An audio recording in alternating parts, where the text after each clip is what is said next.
ஓம் நம சிவாய சிவாய நமகா சிவே சிவ சிவ சிவ ஓம் நமோ நாரதநாராயணாய நமகா. இப்பொழுதெல்லாம் ஒவ்வொரு நாளும் ஒவ்வொரு கிழமையும் ஒவ்வொரு தேதி நட்சத்திரம் திதி இவைகளெல்லாம் சேர்ந்து திதி வார யோக கரண நட்சத்திரம் என்று கணக்கிட்டாலும் அதில் ராகு காலம், யமகண்டம், குளிகன், காலன், அர்த்த பிரகரணம் இப்படி சொல்லுவது போல மரண யோகம் என்கின்ற ஒரு யோகம் வருகிறது. அதைவிட மிக மிக நாம் எச்சரிக்கையாக இருக்க வேண்டிய யோகம்தான் பிரபலாரிஷ்ட யோகம். தமிழிலே கூடாத நாள். அவிட்ட நட்சத்திரம் கூடிய புதன்கிழமை வருகின்றது. என்றைக்கு என்று நீங்கள் பார்த்தால் 24/12/2025 புதன்கிழமை காலை 7:09 முதல் வியாழக்கிழமை சூரியன் உதயம் வரை அவிட்ட நட்சத்திரம் கூடிய புதன்கிழமை.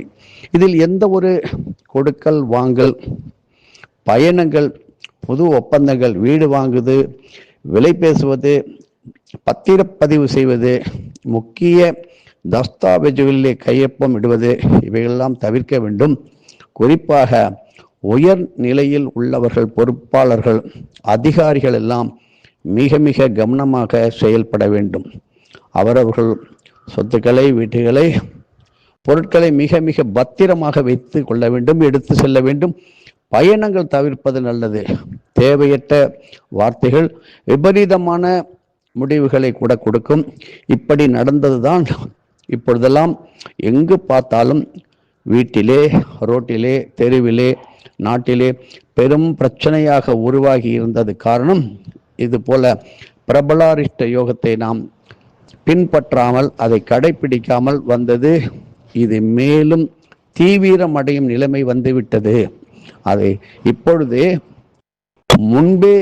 முன்னதாகவே நாம் இறை பக்தியுடன் தவிர்க்க வேண்டும். அதற்குத்தான் 12 விதமான நாமாவளிகள் என்று சொல்வார். துவாதச நாமாவளி என்று இறைவனுடைய பெயரை கூறிக்கொண்டே இருக்க வேண்டும். ஒன்று மட்டும் செய்யலாம். அவரவர்கள் குல வழக்கப்படி ஆலயங்களுக்கு, கோயில்களுக்கு செல்வதும், தான தர்மங்களை செய்வது அளவற்ற பலன்களை கொடுக்காவிட்டாலும் நமக்கு பெரும் பாதுகாப்பையும் நன்மையும் கொடுக்கும். காரணம், அன்று செய்ய வேண்டிய ஒரே நல்ல வேலை என்றால் தானம், தர்மம், கோயில், இப்படி தேவாரம், திருவாசகம் இப்படி ஓதுவது மார்கழி மாதத்திலே வருகின்றது. இப்படிப்பட்ட நாளை நாம் நல்ல விதமாக பயன்படுத்தி கொண்டு மிக கவனமாக செயல்பட வேண்டும். இப்பொழுதெல்லாம் அதிர்ஷ்டம் தரும் நாள், அதிர்ஷ்டம் தரும் நாள் என்று எல்லா இடத்திலும் இன்றைய நாள் எப்படி என்று கேட்கின்றோம். இன்றைய நாள் அப்படித்தான். எதையும் நம்பி ஏமாற வேண்டாம். வெளுத்ததெல்லாம் பால் என்று பல பேர் நினைக்கின்றார்கள். இப்படி சில நாட்களிலே, உதாரணமாக புதன்கிழமையும் அவிட்ட நட்சத்திரமும், வியாழக்கிழமையும் கேட்டையும், இப்படியெல்லாம் நாம் ஒரு அட்டவணை கொடுத்துள்ளோம், டேபிள் கொடுத்துள்ளோம். அதன்படி பிறந்தவர்களுக்கு நாம் ஜாதகத்தில் என்ன பரிகாரம் எது செய்தாலும் தப்பிக்க முடியாது. அன்று குழந்தை பிறப்பது என்பது அவரவர்கள் கர்ம வினைக்கு ஏற்ப அந்த குடும்பம் தடுமாற வாய்ப்பு உண்டு. அதற்கெல்லாம் பரிகாரமாக நாம் இறைவனை வேண்டி, இறைவா எனக்கு நல்ல நிலையை கொடு, நல்ல வழியை கொடு என்று சொல்ல வேண்டும். முதல் நாள் சூரிய உதயத்திற்கு முன்பாக, அதாவது செவ்வாய்க்கிழமை சூரிய உதயத்திற்கு முன்பாக அபிஜித் நட்சத்திரம் வருகின்றது. மிக கவனமாக கையாளுங்கள். பலவிதமான ஆசைகள், வேண்டுதல்களை வைத்து 2 விளக்கை ஏற்றி விட்டோம், 100 விதமான பிரார்த்தனைகளை செய்து விட்டோம் என்று சொல்லக்கூடாது. இவைகளை மார்கழி மாதம் தனுர் மாதத்திலே வீட்டிலே வாசலிலே 2 விளக்கை ஏற்றி வைப்பது போல கோவில்களில் அடர்ந்த சாம்பிராணி தூபம் போடுவது, குறிப்பாக கோயில்கள், இல்லத்தில் சாம்பிராணி தூபம் போடுவதால் தற்கொலை, இப்படி கொலை, இப்படி துர்மரணம் ஏற்பட்ட ஆவிகளை நாம் முதலில் அவரவர்கள் இடத்திற்கு விரட்ட வேண்டும். இப்பொழுதெல்லாம் ஜோதிடம் சொல்கின்றேன் என்று சில பேர் சொல்கின்றார்கள். அவர்களும் இதை கவனித்து அதன்படி ஜோதிடத்திற்கான பலன்களை சொல்வதை அன்று நிறுத்தி கொள்ள வேண்டும். அதுபோல் பிறந்தவர்களுக்கு பரிகாரம் தெரிந்தால் ஒரு குரு மூலமாக சொல்ல வேண்டும். ஏனோ தானோ என்று ஒரு பரிகாரத்தை சொல்வது அப்படி நல்லதல்ல. ஏனென்றால் இந்த 2025 வருடத்துடைய கடைசி பிரபலாரிஷ்ட யோகம் வருகின்றது. மேலும் வருடமானது, புது வருடமானது, பிறப்பானது அவ்வளவு சுலாக்கியமாக தென்படவில்லை. மரணயோகத்தில் வருகின்றது.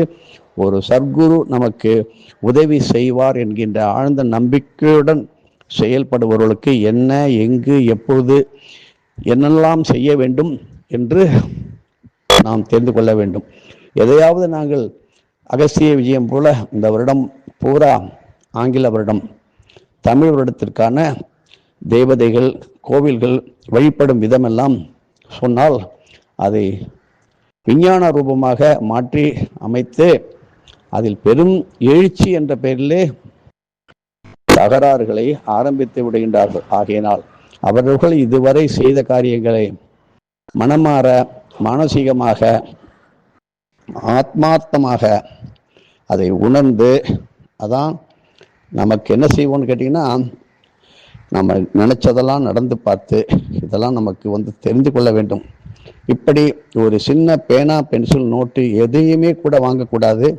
குறிப்பாக மாவட்ட ஆட்சியாளர்கள், காவல் கண்காணிப்பாளர்கள், அவர்களுக்கு உறுதுணையாக முக்கிய பிரதான பொறுப்பில் இருப்பவர்கள், இராணுவத்தில் உள்ளவர்கள், மேன்மை தங்கிய அமைச்சர் பெருமக்கள்கள் எந்த விதமான முடிவும் அன்று எடுக்க வேண்டாம், எடுக்கக்கூடாது. ஏனென்றால் நீங்கள் எடுக்கின்ற முடிவு உங்களுக்கே அது நல்லதாக அமைய வாய்ப்பு இல்லை. ஒரு நாள் முன்னையோ பின்னையோ நல்ல ஒரு விஷயம் தெரிந்த, சொல்லுவார்களே நாளும் தெரிந்த, திதிவாரம் யோகம், இப்படியெல்லாம் கிழமை, நட்சத்திரம், சூன்யம் இவைகளை பற்றி நன்றாக தெரிந்த ஒருவரை வைத்து ஒரு நல்ல நாள் தேர்ந்தெடுங்கள். நாள் செய்வது நல்லவன் செய்ய மாட்டான். அதனால நாளும் கோளும் நல்லவனுக்கு. இப்படி 12 இறைவனுடைய நாமாக்களை ஓதுவதாலும் அவரவர்களுக்கு தெரிந்த புருஷ சுக்தம், ஸ்ரீ சுக்தம், இப்படி பாக்கிய சுக்தம், வேத மந்திரங்கள், ஏன் 4000 திவ்ய பிரபந்தம், தேவார மொழிகள், இப்படி மாணிக்க வாசகர் அருளிய திருவம்பாவை, திருப்பாவை, ஸ்ரீ விஷ்ணு சகஸ்ரநாம பாராயணம் இவைகளை செய்யுங்கள். தேவையற்ற ஒரு முடிவெடுப்பது, பெண் பார்ப்பது, எதையோ பற்றி விளையாட்டுக்கு கூட செய்து விடாதீர்கள். அது வினையாகத்தான் போய் சேரும். இப்படி நடந்து கொண்டு இருக்கின்றது. பல லட்சம் சொல்ல முடியாது. இவர்களுக்குத்தான், இன்னாருக்குத்தான் நடந்தது என்று சொல்லக்கூடாது, சொல்லவும் மாட்டோம். ஆகினால் நீங்கள் எல்லாம் ஆரோக்கியத்துடன் இருக்க வேண்டும். ஒரு மருந்து மாத்திரை கூட வாங்குவதற்கு மருத்துவமனைக்கு செல்ல வேண்டாம். காரணம், உங்களுக்கு அதுவே பெரும் வேதனையாக தொடர் நிகழ்ச்சியாக அமைந்துவிடும். ஆகையினால் அதற்காக அந்த புதன்கிழமையை தவிர்த்து நீங்கள் நன்றாக நீடூடி வாழ்ந்து சகல ஐஸ்வர்யங்களையும் பெற்று வாழ்வாங்கு வாழ எல்லாம் வல்ல சர்க்குரு ஸ்ரீலஸ்ரீ வெங்கட்ராம சுவாமிகள் நமக்கு கொடுத்த இந்த 12 இறைவனுடைய திரு நாமங்களை, பெயர்களை உச்சரித்து கொண்டே வழிபட வேண்டும், வாழ வேண்டும். மிக மிக கவனமாக இருங்கள். எந்த ஒரு காய்கறி, மளிகை கடை சாமான் எதிலும் கை வைத்து பணப்பரிமாற்றத்தை கண்டிப்பாக தவிர்க்கவும். எதுவும் என்னுடையதல்ல, அனைத்தும் உன்னுடையதே. அருளாளா அருணாச்சலா.